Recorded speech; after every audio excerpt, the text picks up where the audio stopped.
शुरू हो रहा है। अभी उसके लिए हम वीडियो बना रहे हैं। ये केपी लर्नर्स और एस्ट्रो एस्पिरेंट्स के लिए है और इसका किसी भी इलीगल एक्टिविटी से कोई लेना देना नहीं है। ये सिर्फ फ़न और नॉलेज के लिए बनाया हुआ वीडियो है। कोई भी पर्सन अगर इसके बेस पे कोई इलीगल एक्टिविटी, बैटिंग या कोई फाइनेंशियल ट्रांजैक्शन करता है, उसके लिए हम लायबल नहीं होंगे।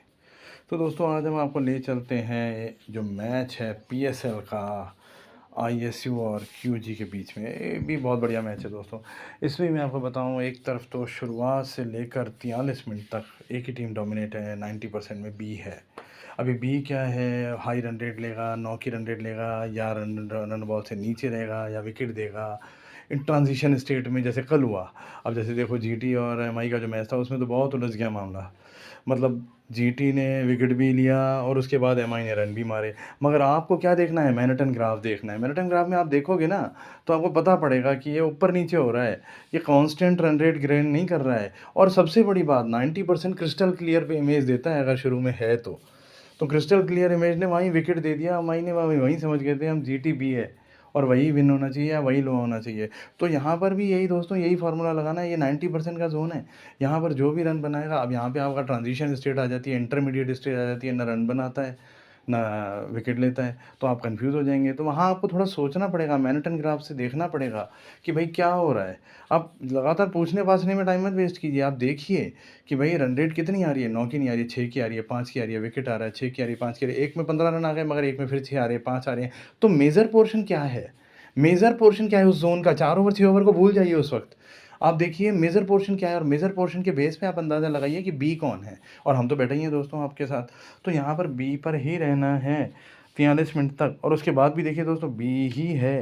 मगर बस जी जर्क बड़े हो गए 10 मिनट 9 मिनट के लिए। उसके बाद भी बी है, बहुत बढ़िया बी है। नोट भी बी के साथ आ रहा है। देखो आप दोस्तों कि ये जो 10-15 से ये 11-12 तक नोड है, ये भी बी के साथ ही है। तो आप सोचिए, बी तो छोटा आना ही आना चाहिए। तो आपको बी पहचानना है, और अगर आपने बी पहचान लिया, उसके बाद ये इंटरफेयर कर रहा है।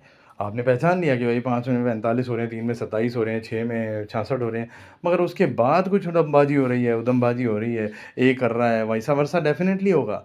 तो फिर वहाँ पे बी तो छोटा आएगा ही आएगा, चाहे कैसे भी आए, चाहे एंड में विन हो जाए। तो दोस्तों, यहाँ पर मैं आपको बताऊँ, यहाँ पर ए का भी जोन है। अब नोड आप बोलोगे 2 का साथ देता है, दोनों का साथ दे देगा, मगर 11-12 से 12-5 ए का टाइम है।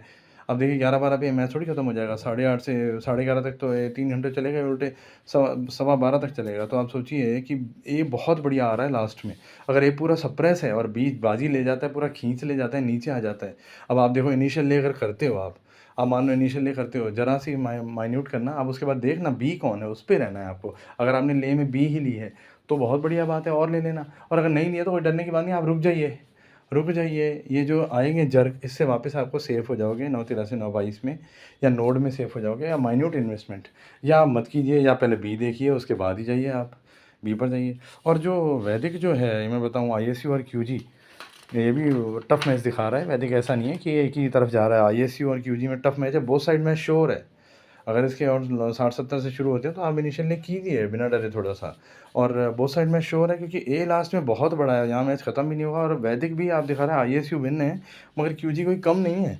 बहुत बढ़िया मैच है। अब देखिए, नोड अगर पूरा ही एक तरफ चला जाता है ना, जैसे बी का साथ दे रहा है, बी का साथ दे रहा है, बी का साथ दे रहा है। अब देखेंगे सीएसके वाले मैच में, सीएसके आरसीबी में नोड ने ए का साथ दे दिया था।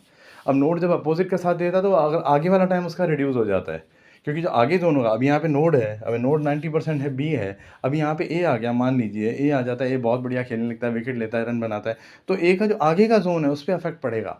वहाँ आपको बी कंफर्म मिलेगा। आप सोचिए, अगर आप बी में बच गए हैं, आपने देखा यार तो आ ही नहीं पाया 9 ये 10-15, वैसे तो 10-15 तक बहुत बढ़िया बात हो जानी चाहिए बी के साथ, मगर कोई वजह हो जाती है, आपको ट्रेडिंग में फंस जाती है, तो डेफिनेटली बी आएगा, क्योंकि ए में भी फिर बी आएगा। क्योंकि नोड में जो ए बी का कम्युनिटिव टाइम था, कनेक्टेड टाइम था, जॉइंटेड टाइम था, वो पूरा एक ने ले लिया, तो वो दूसरा लेगा अब। तो और यहाँ पर लास्ट में अगर पूरा ये सप्रेस है तो जैकपॉट बन सकता है, वरना जैकपॉट नहीं बनेगा ये। अगर ये पूरा सप्रेस्ड है बिल्कुल, आप देखो कि 84 में भी आ रहा है, 70 में भी, 90 की तरह आ रहा है, 90 में तो आ ही रहा है, नोड में भी पूरा बी आ रहा है, बी छोटा ही आ गया। अब आप सोचेंगे बी छोटा ही आ गया तो ए का तो जोन ही गायब हो गया।